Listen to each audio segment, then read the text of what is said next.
मधले आज नवीन काम शोधून काढलं ते म्हणजे अंगूरच्या वेलाची रिपोर्टिंग. अंगूरचा वेल आणला तेव्हा बघा या बकेटमध्ये लावलेला होता. याला 1 वर्षाच्या वर झालेला आहे आणि याच्यात बघा लोखंडाचे अशा काड्यासुद्धा मी ठेवल्या होत्या, कारण याला लोहसुद्धा भेटत होता. सर्व चांगलं असताना वेलांची ग्रोथ हे हळू व्हायला लागली. जेवढी वाढ घ्यायला पाहिजे होती तेवढी घेत नव्हती.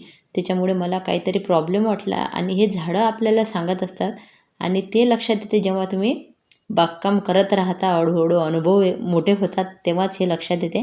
चला तर आता हा मी तुम्हाला वेल काढून दाखवते. अंगूरचा वेल म्हणा किंवा कोणत्याही फळांचा बागेमध्ये असला की त्याचा एक वेगळाच आनंद असतो, कारण ते आपल्या बागेमध्ये फ्रूट ते ऑर्गॅनिक पद्धतीने खायला मिळते ना, त्याचा आनंदच वेगळा असतो. आणि ते खाण्यापेक्षा जेव्हा ते येतात ना आपल्या झाडांना तेव्हा तर विचारूच नका. बघा असे प्लास्टिकमध्ये असल्यानं थोडंसं हे बकेट वरून दाबून गिबून वगैरे ते थोडं हे होते आणि मग झाड ढिल्लं होते. पण तुम्हाला दाखवते याच्या मुळ्या पूर्ण यांचा म्हणजे जे काही असते ना ऑक्सिजन ते मिळायला याला जागाच राहिली नव्हती. म्हणजे जेवढी आपली कुंडी आहे ना तेवढ्याच त्याच्या पूर्ण मुळ्या भरलेल्या होत्या. आणि असे काही प्रॉब्लेम असतात त्याच्यामुळे आपले झाडं काही ग्रोथ करत नसतात आणि त्यांना आपण जे खत पाणी हे वगैरे देते त्याला बरोबर होत नाही. जसं आपल्या याच्यामध्ये शरीरामध्ये गाठी वगैरे तयार होतात तशाच पद्धतीने काय होते, पूर्ण ते जाम होते आणि त्यांना बरोबर मिळत नाही. आणि त्याचा जसा आपल्या तब्येतीवर परिणाम दिसते, एखादा आपल्याला आजार झाला की तो माहीत नसते पण त्याचा परिणाम आपल्या शरीरावर दिसते. तसंच हे झाडांचा वेलांचा त्यांना काही झालं ना त्याचा परिणाम त्यांच्या ग्रोथवर दिसून येते. तसंच हे मला जाणवत होतं आणि मी टाळत होती. माझा आज विचार होता यावर्षी राहू द्या, पुढच्या वर्षी करावं, पण बरं झालं मी काढलं. आणि काढलं तर लक्षात आलं की याच्या मुळ्या तर पूर्ण कुंडीभर भरलेल्या आहे. तर हे झाडाची ग्रोथ कशी झाली असती पुढं. आता मी काय करते त्याच्यासाठी व्हिडिओ पूर्ण बघा.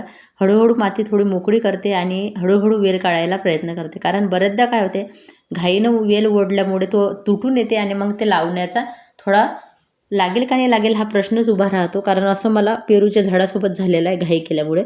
त्याच्यामुळं बघा आता मी आज हे मुळ्यांना पूर्ण काढून बाहेर नंतर थोड्याशा कट करणार आहे, ज्या खूप जास्त मला वाटल्या.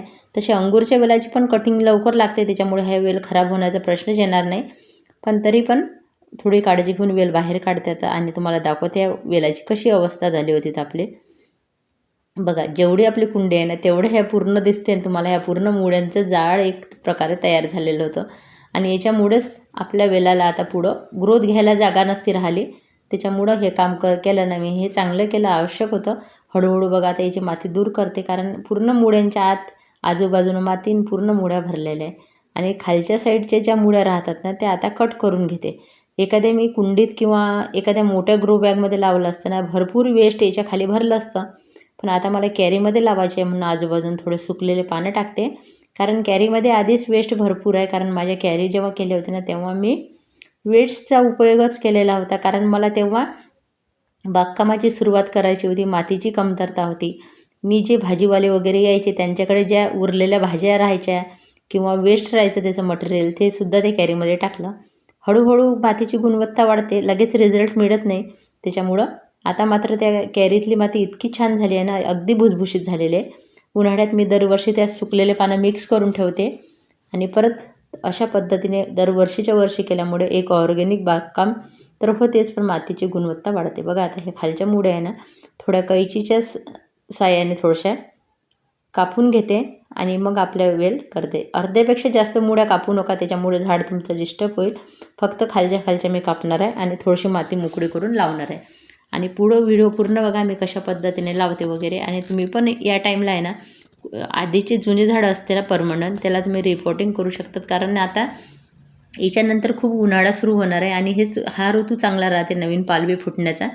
म्हणून या ऋतूमध्ये लगेच वेळ वाया न घालता लगेच हे कामं केले पाहिजे. मी तर जानेवारीच्या शेवटपासूनच सुरू केलेलं आहे, बऱ्याच कुंड्या खाली केलेल्या आहे आणि अशी झाडं बदलत आहे. आणि काही तुम्हाला व्हिडिओसुद्धा त्याचे माझ्या चॅनलवर दिसून येतील. आणि आता बघा आता ह्या मुळ्या थोड्याशा कापून घेते. बऱ्यापैकी बघा आता हे मुळ्या खाली करून घेतल्या. हळूहळू आहे ना माझ्याकडे आता फळांचे प्लांटसुद्धा यायला लागले, कारण आवड वाढली ना.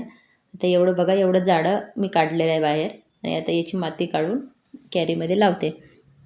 आणि तुम्ही काय करायचं, असे जर तुम्हाला झाडं वाढवायचे असले ना हळूहळू याची कटिंगसुद्धा मग आपल्याकडे वाढत राहते. पण झाडं लावायच्या पहिलेच काय तयारी करायची की कुंड्या आणि त्या कशा भरायच्या हे जर तुम्हाला कळलं ना तुम्हाला बागकामामध्ये अजून आनंद आणि रस वाढेल. कारण ह्या सर्व गोष्टीला जेव्हा खर्च कमी होतो ना तेव्हा आनंद अजून जास्त होतो.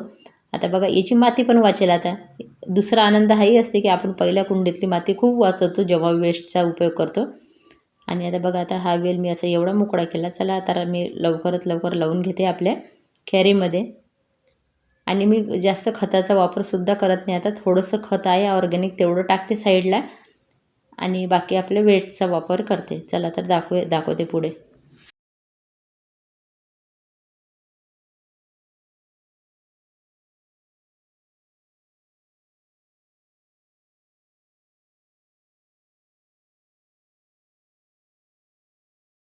मी ऑर्गॅनिक बागकाम करत असल्यामुळे मला हळदीचा मी उपयोग करते मुळ्यांना. जेव्हा जेव्हा एखादी जखम आपल्याला होते ना, तेव्हा हळद इतकी उपयोगाला येते ना, कारण हे माझ्यासोबत घडलेलं आहे. एकदा माझ्या पायाला अचानकच ते असं जोरातच लागलेलं होतं आणि रक्त यायला लागलं.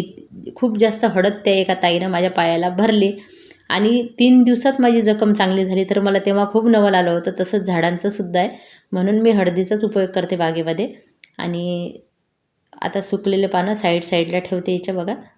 आणि थोडेसे आता याच्यामध्ये खत देते. खत थोडंसं ऑर्गॅनिकमध्ये होतं माझ्याकडे. तुम्ही गांडूळ खत, शेणखत अशा खतांचा उपयोग करू शकता. आणि मी थोडंसं जे झाड काढलं आणि त्या झाडाची माती अवश्य टाका त्या झाडाला, कारण त्यालाही वाटते की आपण आपल्याच घरामध्ये असल्यासारखं.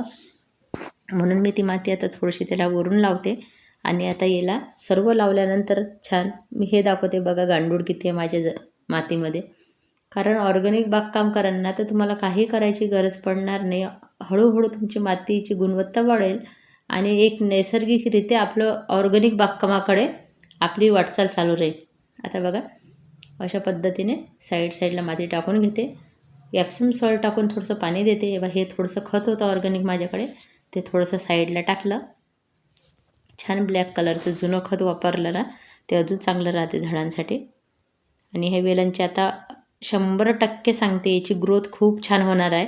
बघा एप्सम सॉल्ट टाकून मी पाणी दिलं आणि याची ग्रोथ होण्याचं दुसरं कारण आता याला वाढण्यासाठी सुद्धा मला बऱ्याच दिवसाचं वाटत होतं इथं लावावं, कारण इथं वर जाण्यासाठी थोडीशी व्यवस्था केलेली आहे. आता छान आपला वेल वाढेल आणि त्याचा व्हिडिओ तुमच्यासोबत नक्की येईल. धन्यवाद.